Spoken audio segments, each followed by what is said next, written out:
नमस्कार, मैं हूं राहुल सिंह सोलंकी। विमर्श के इस यूट्यूब चैनल पर आप सभी का स्वागत है। हम सभी बचपन में पढ़ते थे कि जब शब्द के पीछे ईडी लग जाता है तो उस शब्द का काल बदल जाता है।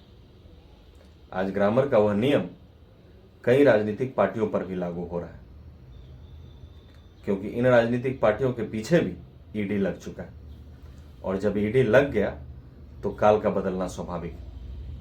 अब इनका भी काल बदल गया है। काल का मतलब समय बदल गया है। पहले ये अकेले चला करते थे, आज इकट्ठे हो रहे हैं। एक पुरानी कहावत है, हम भ्रष्टन के भ्रष्ट हमारे। तो भ्रष्टाचार के मामले में क्या उत्तर, क्या दक्षिण, क्या पूरब, क्या पश्चिम, सब एक है। कह सकते हैं कि भ्रष्टाचार ही इनकी एकता की भावना को मजबूत करता है। लेकिन आश्चर्य तब होता है जब विपक्षी पार्टियां कहती हैं कि सरकारी एजेंसियों का दुरुपयोग कर भाजपा सरकार विपक्ष को खत्म करने की कोशिश कर रही है। तो पहले ये सेल्फ डिफेंस करते हैं, फिर काउंटर अटैक करते हैं, और स्वतंत्र संवैधानिक इकाइयों पर सरकार द्वारा उंगलियों पर नचाने का आरोप लगाते हैं। आरोप लगाते हैं कि भाजपा सरकार अपने विरोधियों को निशाना बना रही है, और जैसे कि सत्ता पक्ष बिल्कुल पाक साफ हो। जो सरकार से सवाल पूछते हैं उन्हें निशाने पर लिया जाता है, उन्हें जेल भेजा जाता है, और उन पर झूठे केस दर्ज किए जाते हैं। विपक्ष आरोप लगा रहा है कि जितनी तत्परता से केंद्रीय एजेंसियां विपक्षी नेताओं पर कार्रवाई कर रही है, वैसी तत्परता बीजेपी नेताओं के खिलाफ क्यों नहीं दिखाई दे रही। तो हो सकता है कि विपक्ष का यह आरोप कुछ हद तक सही है, क्योंकि नरेंद्र मोदी की सरकार बनने के पहले ऐसा होता रहा है। केंद्र के इशारे पर ही जांच एजेंसियां काम किया करती थी, और यही कारण था कि सुप्रीम कोर्ट ने सीबीआई जैसी एजेंसी को सरकारी तोता तक कह डाला था। लेकिन विपक्ष का बीजेपी पर यह आरोप इसलिए सही नहीं बैठता क्योंकि कई ऐसे मामले भी सामने आए हैं जिनमें बीजेपी से जुड़े लोग जांच और जांच की कार्रवाई से बच नहीं पाए। अभी हाल ही में कर्नाटक के बीजेपी विधायक मंडल विरूपाक्षा के बेटे प्रशांत मदन को 40 लाख रुपए रिश्वत लेते हुए एंटी करप्शन विंग ने पकड़ा। फिर लगभग 8 करोड़ रुपए भी बरामद हुए। तो कर्नाटक में किसकी सरकार है? बीजेपी की सरकार है। यूपी में किसान आंदोलन के दौरान जब केंद्रीय मंत्री अजय मिश्रा के बेटे पर किसानों को कुचलने का आरोप लगा तो पुलिस ने उसे गिरफ्तार कर जेल भेज दिया।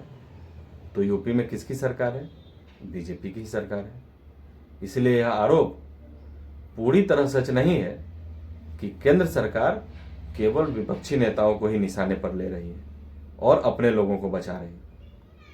इस तरह के आरोप राजनीतिक विरोध में लगाए तो जा सकते हैं, लेकिन इन आरोपों की वास्तविकता का स्तर कुछ और होता है। विपक्ष के 9 नेताओं ने प्रधानमंत्री नरेंद्र मोदी को पत्र लिखा कि केवल विपक्ष पर केंद्रीय एजेंसियों की कार्रवाई हो रही। पत्र में वो एजेंसियों के दुरुपयोग और लोकतंत्र की हत्या का आरोप लगा। पर पत्र लिखते समय वे शायद भूल गए कि विपक्ष शासित बिहार के मुख्यमंत्री नीतीश कुमार और ओडिशा के मुख्यमंत्री नवीन पटनायक के खिलाफ जांच एजेंसियां कोई कार्रवाई नहीं कर रही। अगर विपक्ष ही जांच एजेंसियों के निशाने पर है तो इन दोनों मुख्यमंत्रियों के ऊपर भी कार्रवाई होनी चाहिए थी। नीतीश कुमार ने तो एनडीए गठबंधन से हटकर राजद के साथ सरकार भी बना ली, खुले मंच से भाजपा और मोदी पर प्रहार भी करते हैं। तब तो भाजपा को उनके खिलाफ एजेंसियों को लगाना चाहिए था, और अपने मुख्यमंत्री तेजस्वी यादव और उनके परिवार को परेशान करने वाले सीबीआई और ईडी के खिलाफ नीतीश कुमार को भी उस पत्र पर हस्ताक्षर करना चाहिए था। तो देखिए, सच्चाई यह है कि इतने लंबे समय तक मुख्यमंत्री बने रहने के बावजूद इन दोनों नेताओं के खिलाफ अब तक ऐसा कोई भी भ्रष्टाचार का मामला नहीं है। इसलिए विपक्ष के इस आरोप में कोई दम नहीं दिखाई देता कि केंद्रीय जांच एजेंसियां जानबूझकर या राजनीतिक विरोध में विपक्ष के नेताओं के पीछे पड़ी हुई है। सीबीआई और ईडी को तोता मानने वाले विपक्षी दल क्या यह कह सकते हैं कि सीबीआई के रेड में जो कुछ भी मिला या जो कुछ भी मिल रहा है वो ईमानदारी से कमाया गया धन है? आप राजनीति में हैं तो आप प्रलाप कर सकते हैं, लेकिन जनता को दिखता है कि कैसे उसके जनप्रतिनिधि ईमानदारी का कंबल ओढ़कर बेईमानी का घी पी रहे हैं। क्या ममता बनर्जी और तृणमूल पार्टी कह सकती है कि धन्ना सेठ पार्थ चटर्जी के घर से कुछ भी बरामद नहीं हुआ, जबकि सच्चाई है कि छापेमारी में करोड़ों की नकदी और कागजात बरामद हुए। जब जांच आगे बढ़ी तो नौकरियों में रिश्वतखोरी के कई तार दूरते चले गए।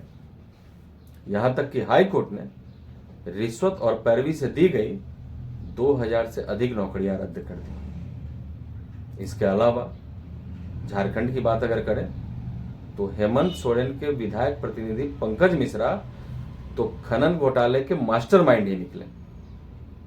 हजारों करोड़ से ऊपर के घोटाले का अनुमान है।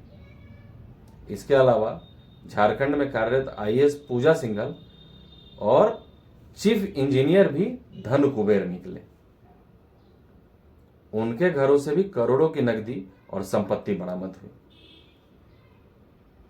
अब बात करते हैं ईमानदारी की गाल बजाने वाले और मुफ्त की रेवड़ियां बांटने वाले अरविंद केजरीवाल की, जिनके 2 मंत्री जो कल तक भारत रत्न के उम्मीदवार थे आज उनके अनुसार ईमानदारी की सजा काटने में जेल में।